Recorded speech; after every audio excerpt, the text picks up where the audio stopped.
अगर लड़की को देखने वाले आकर के एक बार जाकर के ये कहते लड़की पसंद नहीं आई है, तब लोग उस लड़की में कीड़े पैदा करना शुरू कर देते हैं। कोई कहता है कि चलन अच्छा नहीं होगा, कोई कहता है कि बच्ची का घरवार अच्छा नहीं होगा, कोई कहता है कैरेक्टर अच्छा नहीं होगा, कोई कहता नहीं नहीं नाक नक्शे की कमी रह गई होगी, कोई कहता देने के लायक नहीं है। इतनी बातें लड़की में पैदा की जाती है। और तुम्हें खुदा का वास्ता है, मिलाद वाले मुस्तफा का वास्ता हाथ जोड़ के कहता हूं, जब बेटियों की रिश्ते की बारी आया करे तो शद्दाद हमान न बना करो, नमरूद फिरौन न बना करो, दुनिया में हाकिम न बना करो। अगर बेटी की चाहिए आपको तो किसी पे जबरन बेटी ना लो, दौलत के साथ बेटी ना लो, बल्कि झोली फैलाओ, भिखारी बन जाओ और के खुदा के वास्ते बेटी दे करके हमारी नस्लों को इज्जतें दे दे। खुदा की कसम, जब बेटियां ऐसे आती हैं तो फिर नस्लों में खालिद बिन वलीद जैसे लाल पैदा होते हैं। मैं सिर्फ उस लम्हे की बात करता हूं कि जब तू मां के शिकम में थी, चचा को पता चला बेटी होने वाली है, बच्चा आने वाला है।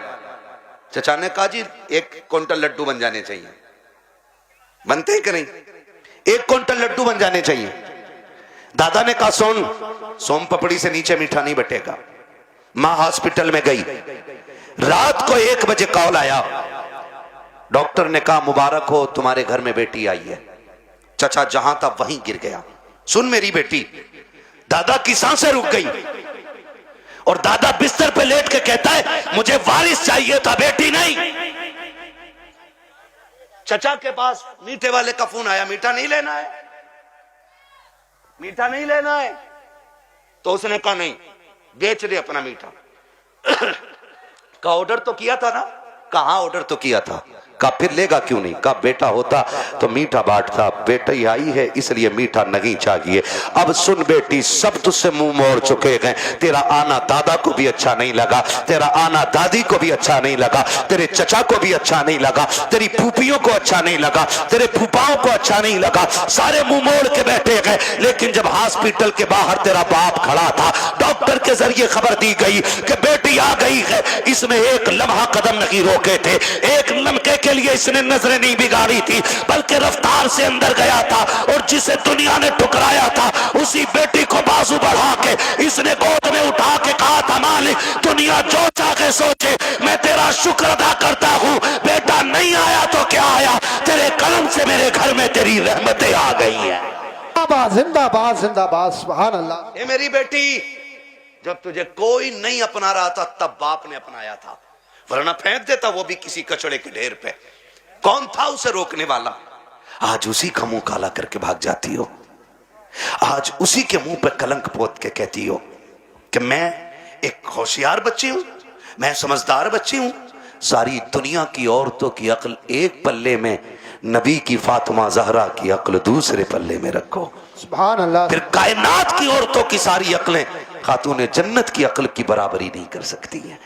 हाँ नहीं कर सकती हैं। लेकिन तुम्हें पता है ना, जब हैदर कर्रार मौलाए कायनात रिश्ता मांगने के लिए आए, हुजूर उठे घर की तरफ चले, जिब्रील आ गए। या रसूल अल्लाह किधर? का जिब्रील रिश्ते के लिए आया बैठा है, बेटी से पूछ लूं ना। तो जिब्रील कहते हैं आका ये रिश्ता जन्नत में रब ने कर दिया है। कहा हुआ है? जन्नत में रिश्ता हुआ है। कि ये रिश्ता अल्लाह ने अर्शों पे कर दिया है। का मालूम है? का फिर भी आप का बात यह है कि बेटी से इजाजत लेने जा रहा हूं। जी जी हुजूर क्यों? ताकि इसलिए कि कल जब बेटियों को रुखसत करने की बारी आए ना, तो बाप अपनी मर्जी से बेटियों का गला दबा के रुखसत न करे, बल्कि निकाह से पहले हर बाप अपनी बेटी की इजाजत जरूर ले ले। जी जी जी, ये बाप का फर्ज था। और अब बेटी का किरदार आप देखिए।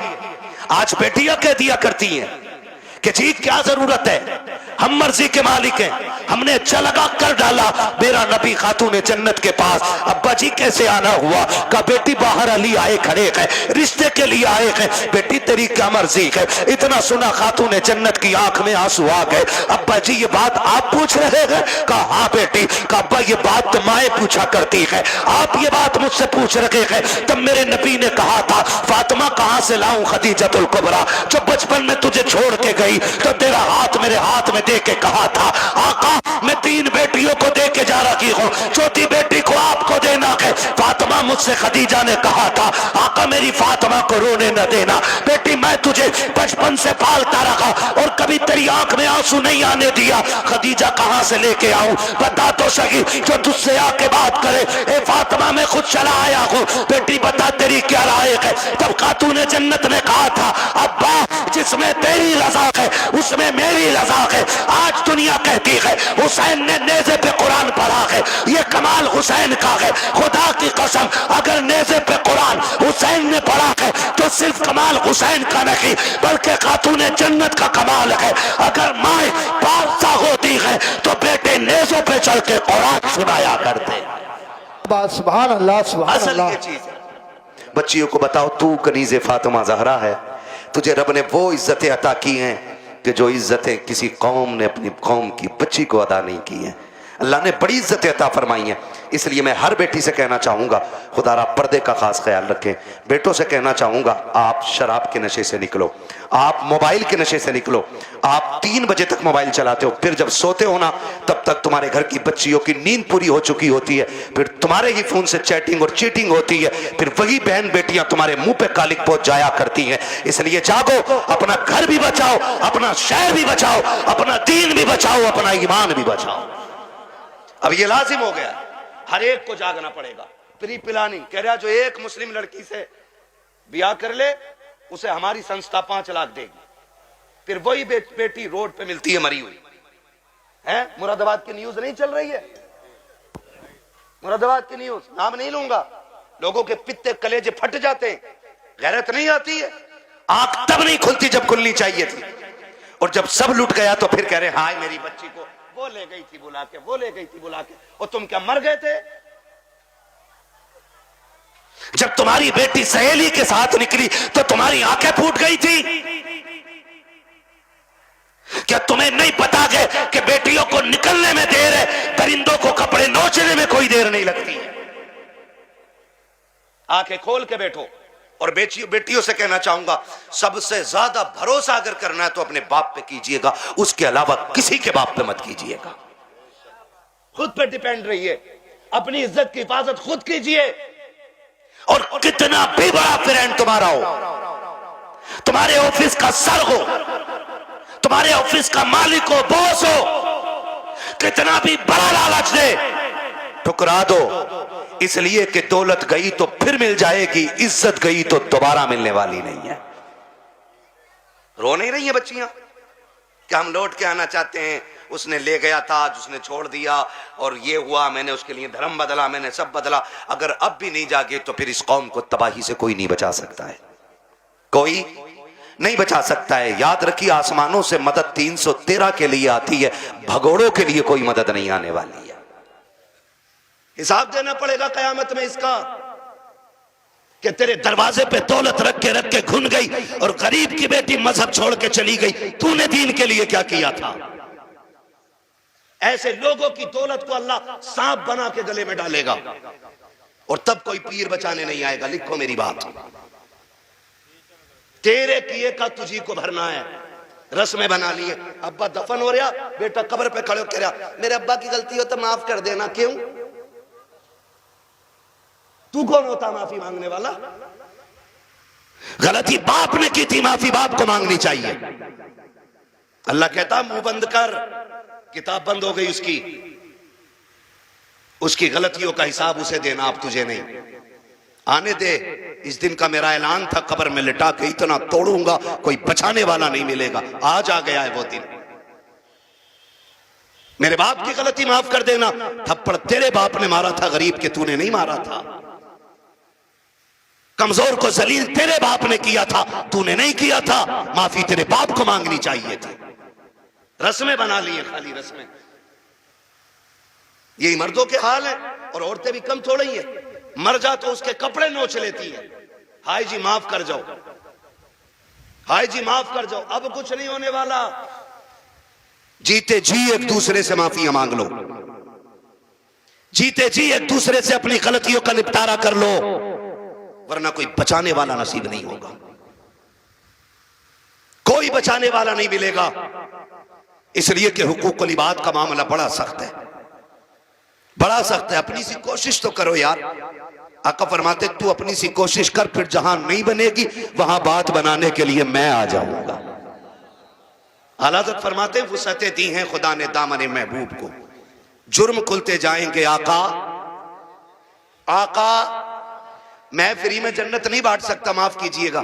अगर फ्री की जन्नत के लिए बैठे हो तो मेरी जन्नत नहीं, जन्नत हसनैन के नाना की है। जन्नत उसे मिलेगी जिसे हुजूर चाहेंगे, लेकिन हम अपने आप को बदलें। कितने लोग जन्नत में जाना चाहते हैं? नौजवान बताएं। नौजवानों को मैंने हाथ उठवाएं। जिनके निकाह हो गए वो हाथ नीचे कर लें, जिनके नहीं हुए वो हाथ ऊपर रखें। जिनके नहीं हुए ठीक है ना, अब हाथ नीचे कर लो। आप इतने लोग यहां बैठे, बताओ जन्नत में जाना चाहते हैं कि नहीं हम लोग? एक आसान तरीका बताऊं। आसान तरीका यह है, बिना डिमांड किए किसी गरीब की बेटी को अपने घर की इज्जत बना लो। तुम्हें मरने में देर लगेगी, रब को कब्र को जन्नत बनाने में देर नहीं लगेगी। हाँ, कितने लोग वादा कर रहे हैं इंशाअल्लाह जहेज की डिमांड नहीं करेंगे। क्या बात है, सलामत ने हुजूर आपके हाथ देखें, अल्लाह करे इस महफिल की। उन्होंने नीचे कर लिया हाथ। हाँ। नहीं वो लगने गई होगी, अब्बा ने कही होगी मुंह तोड़ दूंगा तो बुलेट ना मिली तो। अब्बा भी बड़ा बेगैरत होता, हाथ नीचे करो, अब्बा याद आ गया। 1 मिनट नहीं बैठागा अब्बा को बुलेट पे ही, और अब्बा लिस्ट में सबसे ऊपर बुलेट लेके घूम रहा। हाँ, 1 मिनट नहीं बैठागा बुलेट पे अब्बा को, और अब्बा के हाथ में इतनी लंबी लिस्ट है। पिलाई पूछ लिया बेड में क्या इंची वाली है, 1 दिन नहीं बैठेगा बुढ़ा बेड पे। और गरीब का जीना हराम करने में सबसे आगे हैं? नहीं अब्बा ही कर रहा है।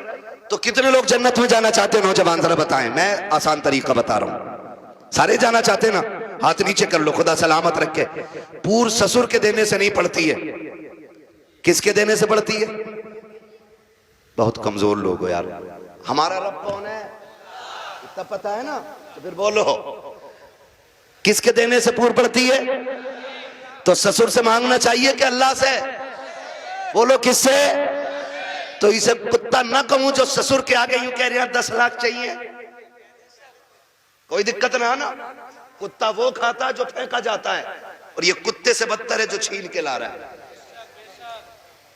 कितने ऐसे लोग हैं ना, कितने होशियार होते हैं, इतने होशियार होते हैं। रिश्ता करा दो साहब, कोई डिमांड करना ना, कुछ ना, खाली लड़की दिलवा दी। खाली लड़की मिल गई, फिर बिचौलिया आके कहता सुनो कि हाँ कि लोग बड़े अच्छे शरीफ हैं, कुछ भी ना मांग रहे, लड़की कह रहे लेकिन यार तुम कुछ गैरत करियो। बिचौलिया भी बड़ा बड़ा बना हुआ पड़ा। अगर इसकी कुटाई का नंबर आ गया ना तो कोई बचाने वाला नहीं मिलेगा। कोई बिचौलिया, सबको नहीं कह रहा हूं, जो अच्छे वो तो अच्छे ही है। एक दूसरे का मुंह ना देखा करो, मुझे दोनों ही चोर लगते हैं। फिर तो कह रहा तुम्हें पता है लोग तो बहुत अच्छे हैं, लेकिन थोड़ा सा ख्याल करियो। क्या ना, गाड़ी कौन सी निकाल ले? तो गरीब बंदा कह रहा है कि हाँ एस्प्लेंडर निकालने करना। वो लड़का कह रहा था यार वो बुलेट हो जाती ना तो अच्छी थी। ऐसे भीख मांग रहा, कैसे फेर डाल के भीख मांग रहा। जो दरवाजे पे आके कहता भीख मांगता, वो भी कहता खुदा तेरी नस्लों को आबाद रखे, तेरी औलाद सलामत रहे, तेरी नस्लें बरकत होती रहे। हैं? भीख मांगने वाला भी ये कह रहा, और ये डायरेक्ट कह रहा ना बुलेट हो जाती तो अच्छी थी। लड़के का मन जो है ना थोड़ा बुलेट को हो रहा, और तुम पे ना हो पैसे तो हमसे ले लो। तो लड़की वाला गैरत करके कहता ना यार हम ही डाल देंगे। इसका काम सीधा, बुलेट करवा दी एक बार में।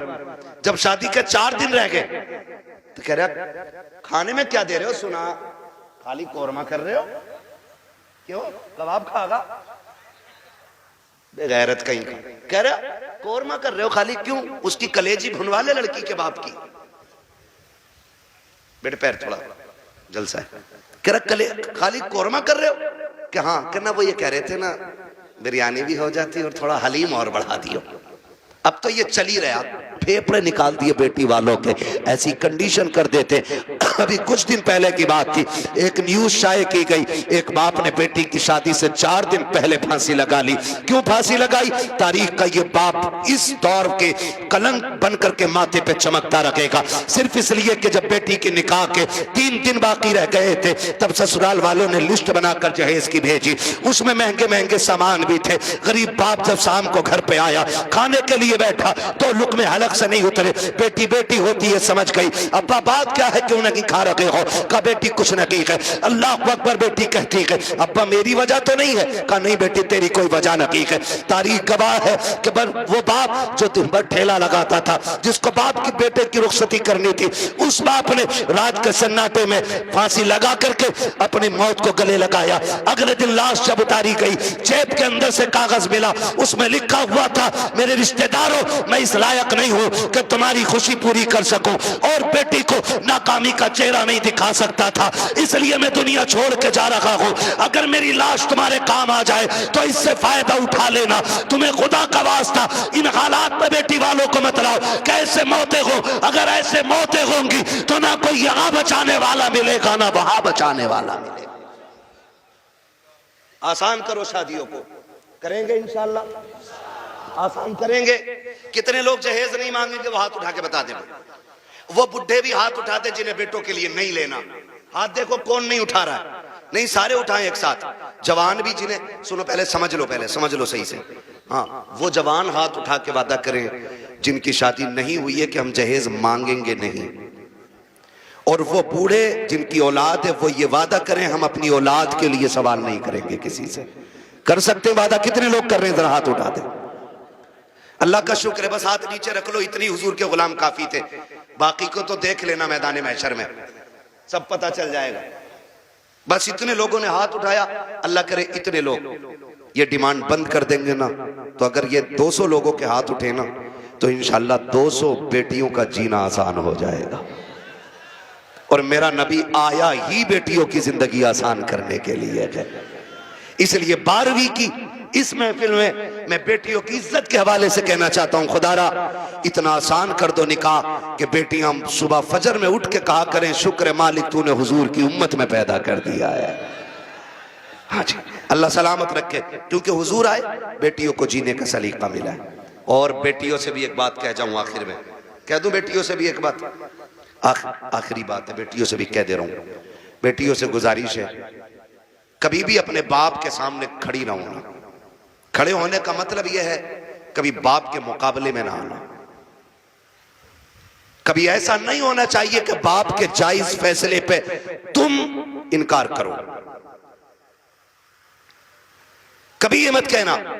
आज जो रस्में चल गई है ना, जो कुछ नकाब पहन के सोशल मीडिया पे बच्ची आई, या आप देखें प्रेस कॉन्फ्रेंस में आके कहती हैं कि हमारी आजादी हमारा हक है, हम नकाब क्यों पहनेंगे, हमें जरूरत नहीं है। ऐसी बच्चियों को देख करके कई बच्चियों की सोचें बिगड़ती जा रही हैं। मैं बेटियों से गुजारिश करना चाहूंगा कभी बेटियां बाप के मुकाबले में आके खड़ी ना हो, और कभी ये ना कहें कि मेरा जिस्म मेरी मर्जी है, मेरा वजूद मेरी मर्जी है। मेरी बेटी अगर रुखसती की बात निकाह की आए ना तो कभी बाप से जहेज की फरमाइश ना करना। कभी ये मत कहना अपने बाप से कि अब्बा जैसा फलां की बेटी को जहेज मिला वैसी मैं लेके जाऊंगी, इसलिए कि हो सकता है तेरे बाप का कब्जा ना हो। इसलिए कि हर बाप अपनी बेटी को अपनी हैसियत से बढ़ के ही देना चाहता है। ये क्लियर, हर बाप अपनी बेटी को सुन रहे हैं, हैसियत से बढ़ के ही देना चाहता। इसलिए बेटियों से गुजारिश है अगर रुखसती की बारी आए और बाप पूछ भी लेना बेटी बता क्या क्या चाहिए, तो उसके कदमों में बैठना और उसके आगे दुपट्टे की झोली बनाना, कहना अब्बा अगर देना है ना तो चंद मोहब्बत की दुआएं बेटी की झोली में डाल दे, इसलिए कि तेरी दी हुई महंगी वॉशिंग मशीन 4 साल में खत्म हो जाएगी, तेरा दिया हुआ फ्रिज 3 साल में गल जाएगा, तेरी दी हुई बाइक 1 साल 2 साल 10 साल में टूट जाएगी। प्यार भरी दुआएं दे दे आखिरी सांस तक काम आती रहेंगे। और कभी बाप के मुकाबले में बेटियों खड़ा ना होना, कभी इनको जलील ना करना। मुझे तो हैरत होती है वो बेटियां जो बाप की मर्जी के बगैर किसी के साथ भाग जाती हैं, उनकी हिम्मत कैसे हो जाती है कि वह बाप के चेहरे पे कलंक लगा जाती हैं। उन्हें भरोसा कैसे हो सकता है 2 घंटे नाली पे बैठ के बात करने वाले नौजवान पर कि जो अपने बाप की इज्जत की फिक्र नहीं कर सकता, वो तेरी इज्जत की रखवाली क्या करेगा। और मैं नौजवानों से कहूंगा, ऐसी बेटियों से कभी निकाह न करना जो शादी से पहले तुमसे फोन पे बात करती हो, इसलिए कि जो अपने बाप की इज्जत की रखवाली नहीं कर सकती, वो अपने शोहर की इज्जत की रखवाली कभी नहीं कर सकती है। नारे रिसालत के आला हजरत।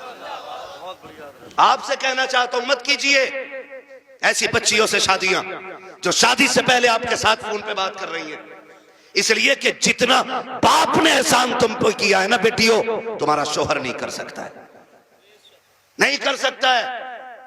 और ये तेरा मजनू लुल, ये 3 घंटे मच्छरों से कटवाने वाला नाली पे बैठ के और कह रहा तुझे चांद तारे दिखाऊंगा, जो खुद मच्छरों से नहीं बच रहा ये चांद तारे दिखागा। हाँ, और फिर बाप की इज्जत पे कालिक पोतने वाली बेटियों का अंजाम या तो फ्रिज में टुकड़े मिलेंगे, या बोरी में रोड पे मिलेगी, या ईख के खेत में टुकड़े मिलेंगे, या फ्रिज में पैक मिलेगी। इसलिए कि लव मैरिज के अंदर कितने दिल तोड़े जाते हैं, कितनों की इज्जतें उड़ाई जाती हैं, कितने दिलों से खिलवाड़ होता है, ये कोई नहीं जानता है। इसलिए इस तरह की शादियों पे लानतें बरसा करती है। अरेंज मैरिज कर, माँ बाप की मर्जी से कर, खुदा की कसम जिसमें सबकी रजा होती है उसी में खुदा की रजा होती है।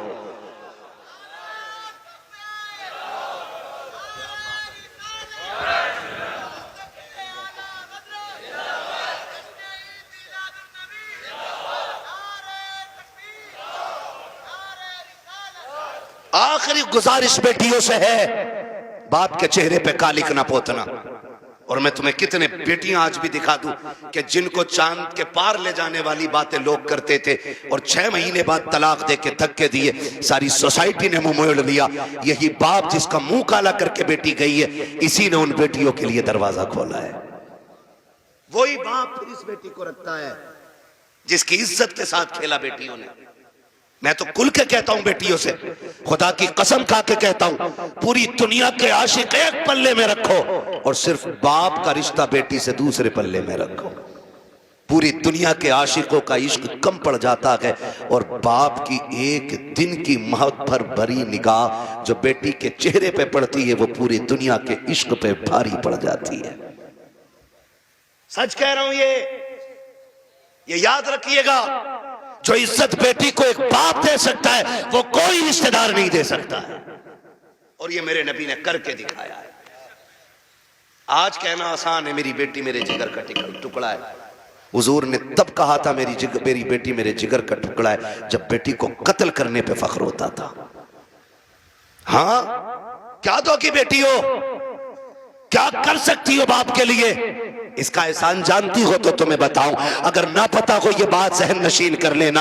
एक एक बेटी मेरी बात कान खोल के सुन लेना। इस बेटी को 12वीं वाले सरकार ने इज्जतें दी हैं। सुन मेरी बेटी, जब तू माँ के शिकम में आई थी, पूरा खानदान कह रहा था बेटा होगा तो अब्दुल्ला नाम रखेंगे। कोई कहता था अपने नाम पे नाम रखूंगा, कोई कहेगा भतीजे का नाम ये रखूंगा, दादा कहते था पोते का नाम ये रखूंगा, दादी कहती थी लाडला आएगा, नाम उसका शेर रखा जाएगा, अब्दुल्ला रखा जाएगा। सबने बेटों के नाम सोचे थे, बेटी का तो तसव्वुर भी किसी का नहीं था। जब वक्त ऊपर हुआ विलादत के वक्त से, तेरी माँ को हॉस्पिटल ले जाया गया। चचा ने कहा कि ऑर्डर दे दो, जल्दी से मीठा बन जाए, भतीजा आने वाला है। पूरे खानदान में खुशियां थी, लेकिन अचानक हॉस्पिटल से फोन आया कि बेटी आई है। चचा का चेहरा उतर गया, दादी का चेहरा उतर गया, दादा बिस्तर पे गिर गया। वो जो मीठे बने थे, लोगों ने ऑर्डर कैंसिल कराए। दुकान वालों ने कहा क्यों नहीं लेता, कहा बेटा आता तो लेता, भतीजा आया कि इसलिए मीठा नहीं चाहिए। ये कह के मीठा टुकड़ा दिया गया था, क्योंकि तू पैदा हो गई है। दुनिया ने तुझे मनहूस समझ रहा है, दुनिया आज भी तुझको वैल्यूबल नहीं मान रही है। खुदा की कसम खा के कहता हूं, जब चचा को तेरे आने से तकलीफ, दादा को तेरे आने से तकलीफ, दादी का चेहरा तेरी वजह से उतरा है, सब ने तुझे टुकराया। एक बाप ही तो था जो हॉस्पिटल सीना उठा के गया था और इसने तुझे गोद में उठा के तुझे चूम के कहा था दुनिया लानत दे रखी है, लेकिन शुक्र है अल्लाह ने मुझे जन्नत का टिकट अता फरमा दिया है। सबसे पहले जिसने तुझे अपनाया वो तेरा बाप था। हालांकि चचा ने भी मीठे से इनकार किया। ये कहता मेरे लिए जन्नत का टिकट आ गया, मेरे जिगर का टुकड़ा आ गया है। ये बाप फिर तुझे कंधे पे लेके बाजार गया। लोग कहते थे दुनिया बेटे को उठा के घूमती है, कितना मनहूस है, 4 बेटियां ही बेटियां, एक चिराग जलाने वाला नहीं। मैं कहता हूं मुंह बंद कर, अल्लाह बुझाने पे आए ना तो 18 बेटों वालों के चिराग बुझा देता है, और जब जलाने पे आता है तो खुदा बेनामो निशान लोगों के नाम के चिराग दिला देता है। कह रहा एक भी नहीं चिराग जलाने वालों, खाली बेटियां ही बेटियां हैं। तो पता बाप क्या कहता था? बाप फखर से कहता था बस कर, तुझे नहीं पता मुझे बेटी में बेटा नजर आ रहा है, मुझे बेटी काफी है। ये कह के बाप तुझे 18 साल पालता रहा, और आज किसी की मोहब्बत ने तुझे ऐसा बहकाया कि उसी बाप के माथे पे कालिक पोत गई बेटी। खुदा के वास्ते बेटियों से गुजारिश हूं, करूंगा कितनी भी बड़ी तुम्हें कोई स्कीम, कोई ऑफर तुम्हें कोई करे, कभी किसी की नहीं सुननी है। अपने बूढ़े बाप के सफेदी के लगे हुए बालों को देखना है, अपने बाप के लगे हुए टोपी के पैबंद को देखना है, इसलिए कि करोड़पति बाप का बेटा तुम्हें चंद दिन ऐश करा सकता है, फिर तुम्हें एक जूती से ज्यादा औकात नहीं देगा। वो भी अपने बाप के घर में रहे, भले चटनी से खाएगी, रोजाना शहजादी बन के रोटी खाया करेगी। इसलिए बेटियों से गुजारिश है बाप के चेहरे पे कालिक न पोतना। बेटों से गुजारिश है आप भी ना निकलें इस आशिकी से और कुछ कामयाबी की तरफ चलें, पढ़ें, कुछ IAS बने, IPS बने। अब याद रखिएगा फतह उनकी होगी जो इल्म वाले होंगे, कामयाब वो होंगे जिनके पास तालीम होगी। अब दौर बम बारूद का नहीं, अब दौर कलम का है। इसलिए पढ़िए और इतने आगे बढ़ जाइए कि दुनिया देख के कहे हुजूर की उम्मत जैसी कोई उम्मत नहीं है। इसलिए कि ये अपने हक के लिए लठ चलाना नहीं, अपने हक के लिए कलम चलाना जानती है। पढ़ेंगे इंशाअल्लाह, अपने बच्चों को पढ़ाएंगे। और ये भी गुजारिश आखिर में करता जाऊं, बेटियों को इतना पढ़ाओ बस जितना जरूरी है। इसलिए कि जितनी मुर्तद हो रही हैं वो school, colleges, hostel, service, duty, ये करने वाली बच्चियां ज्यादातर बाप के मुंह पे कालिक पोत रही हैं। मुझे एक बात बताओ, अगर तुम्हारी बेटी IAS बन भी गई या उस डिग्री को हासिल कर लिया और उसने बाप का मुंह काला कर दिया, तो लानत हो ऐसी डिग्री पे। डिग्री वो बेहतर है कि जिसकी वैल्यू कब्र में भी काम आए और हश्र में भी काम आए। इसलिए बेटियों को दीन दीजिए, और वो भी इतना दीन जितना जरूरी है। मैं इसके भी खिलाफ हूं कहीं ने 10-10 साल के लिए मदरसे में रखो,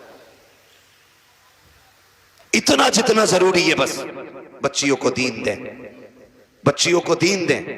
और बाहर निकलने से रोकें बेटियों को, पर्दे क्या इनको हुक्म दें।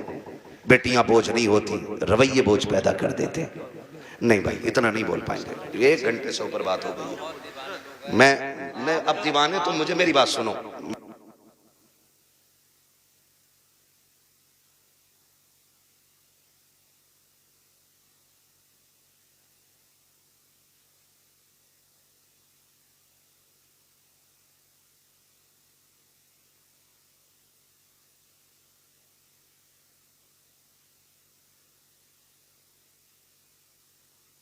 बात लंबी हो जाएगी, ठीक है ना?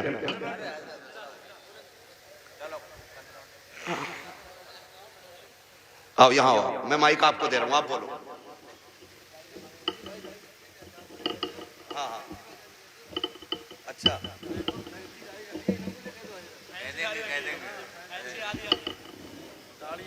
अच्छा ये कह रहे हैं भाई साहब के फैंसी वाली दाढ़ी पे भी बात कर लो।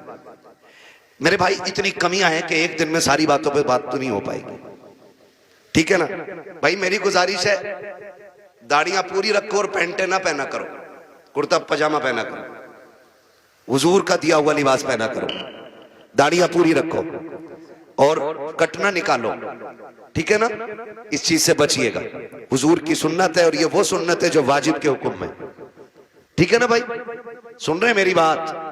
हाँ, अल्लाह आपको सलामत रखे। कोशिश ये करें कि अपना जाहिर अपना बातिन मुकम्मल बिल्कुल हुजूर की दीन की रोशनी में होना चाहिए। मेरे भाई ने एक दर्द था सीने में, मुझसे कह दिया, मिंबर की तरफ से भी फरमाइश हो रही है अभी इस टॉपिक पे और बोलें या इस मौजू पे और बोलें। एक दिन में उतना ही सबक बेहतर है जितना याद हो जाए। करेंगे इंशाअल्लाह इन बातों पे अमल। गुस्से में तो नहीं देख रहे हैं, देखोगे भी तो क्या बिगड़ता है। कोशिश ये कीजिएगा कि रवैये बेहतर करें, बेटियों को भी दीन दें, बेटों को भी दीन दें, और ऐसी तरबियत बच्चों को दें कि उन्हें माँ बाप की इज्जत की फिक्र होनी चाहिए।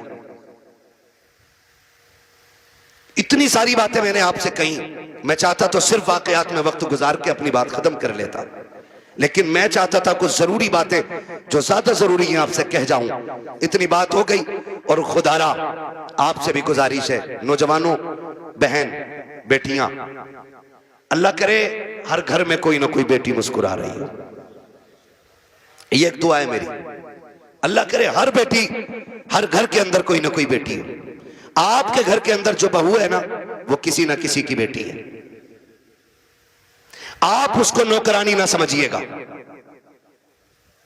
ये शिकायत तो लोग करते हैं ना कि बहू अब्बा नहीं कहती है, तो सुन भाई अब्बा, तू पहले से इस घर में रह रहा है, बच्ची बाद में आई है, इसको तुम्हारे बीच घुलने मिलने में वक्त लगेगा, इस घर को अपना समझने में वक्त लगेगा, लेकिन तू तो पहले से है ना, तो लाजिम है कि तू उसे बेटी पहले कह, वो तुझे बाद में अब्बा कहेगी। उसे यह एहसास दिलाइए कि तू गैरों में नहीं, अपनों के बीच में आई है। तू बगैर बाप की नहीं, यहां तेरा बाप है। तू बगैर मां की नहीं, यहां तेरी मां भी है। तू बगैर बहन के नहीं, यहां तेरी बहनें भी हैं, यहां तेरे भाई भी हैं। यह एहसास उसको दिलाइए।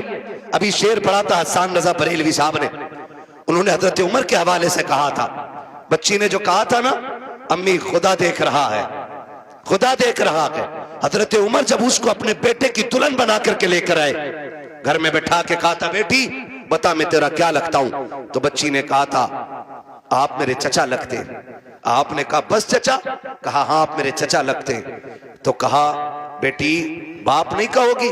कहा मेरे बाप का इंतकाल हो चुका है। हजरत उमर की आंख में आंसू आए, फरमाया खबरदार आज के बाद चचा ना कहना, जब भी कहना बाप कह के आवाज देना, इसलिए कि अगर एक बाप चला गया है, खुदा ने तुझे दूसरा बाप अता कर दिया है। हम पहले अपनी तरफ से पहल करें कि उसको अपनी बेटी तस्लीम करें, लेकिन ना बहू आई, सास का कैमरा लग गया। इसकी आंखें कुरान पढ़ने में काम नहीं करती हैं, इसकी आंखें तस्बीह में काम नहीं करती, इसकी आंखें बहू पे बराबर काम कर रही हैं, दूर बैठी है और से देख रही।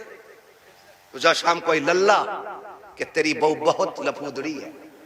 कहा क्योंकि इसे बर्तन धोने नहीं आते। कहा तुझे कैसे पता? कि मैं देख रही थी, इसे ये काम करना नहीं आता, इसे ये भी नहीं पता किचन किधर है। और नई नई आई है, सब सीख जाएगी। खुदारा रवैये बेहतर करो। आपकी बेटी से नुकसान हो जाता है, कहते हैं पगली कब सीखेगी, और जब बहू से नुकसान होता है ना, डायरेक्ट कहते हैं हराम का था, तेरे बाप ने ला के रख दिया, जो तोड़ दिया तूने। जब ये ताने बच्चियों को दिए जाते हैं ना, तो खुदा की कसम बच्चियां फिर रोया करती हैं। शाम को शोहर के बिस्तर पर बैठ के कहती हैं, मेरे सरताज अपने माँ बाप से कह दो जूतियां मारे, चप्पल मारे, हमें कोई शिकायत नहीं है, लेकिन कभी बाप का ताना ना दे, बाप की गुर्बत की गाली ना दे। जब कोई हमारे बाप की गुर्बत की गाली देता है, तब वो चोट यहाँ नहीं यहाँ लगा करती है। बेटियां रो के कहती, इन्हें क्या मालूम है, जिस दिन से मैं पैदा हुई मेरे बाप ने घी खाना छोड़ दिया था। इनको क्या पता है जब मैं पैदा हुई थी मेरे बाप ने शौक पूरे करना छोड़ दिए थे। मेरी माँ कहती थी घी क्यों नहीं खाते हो, कमजोर हो जाओगे। तब मेरा बाप कहता था कि इतना कर लूं ताकि बेटी को इज्जत से रुखसत कर दो। ए मेरी बीवी, मेरा बाप कहता था मेरी बीवी तू घी की बात करती है, जिस दिन बेटी को इज्जत से रुखसत कर दूंगा उस दिन दुनिया का सबसे बड़ा पहलवान कहलाने लग जाऊंगा। खुदारा आपसे गुजारिश है, अपनी बेटियों को जो प्यार देते हो वही प्यार बहू को दो। सासों से भी गुजारिश है, अगर आपकी बेटी खता कर दे आप नजरअंदाज कर देते हो, बहू से नुकसान हो जाए तो उसे नजरअंदाज क्यों नहीं कर सकते? तुम दूसरी की बेटी को सताते हो और फिर अपनी बेटियों के लिए तावीज कराते हो, तो लिख लो इस बात को, अगर तुम चाहते हो कि तुम्हारी बेटियां सुख में रहें, आराम से रहें, उसूल बनाओ, अगर तुम दूसरे की बेटियों को सुख दोगे, अल्लाह तुम्हारी बेटियों को इज्जत अता फरमा देगा। हाँ, ये उसूल याद रखिएगा। और अगर तुम दूसरे की बेटी को जूती में रखोगे तो जन्नत से तेरी भी नहीं उतरी है। अगर तू एक बेटी किसी के जूते मारेगा बेटी के, तो एक जूता तेरी बेटी को खाना पड़ेगा। ये दुनिया का है, जैसी करनी जोर से, जैसी करनी वैसी भरनी है। ठीक है ना? करेंगे इंशाल्लाह ऐसे ही, मुआशरे को बेहतर कर लीजिए। इतना खूबसूरत कर लो कि हमारी बेटियां मुर्तद ना हो, गुर्बत की वजह से जान न दे। बेटियां बाप के सर पे बोझ महसूस न करें। बेटियां बोझ नहीं होती हैं, बेटियां बोझ होती तो खुदा महबूब के आंगन में कभी 4 फूल न खिलाता। खुदा महबूब को 4-4 बेटियां नहीं देता, हुजूर के आंगन में 4-4 बेटियां हैं। इसलिए कि बेटी रहमत नहीं होती, बेटी खुदा की रहमत होती है।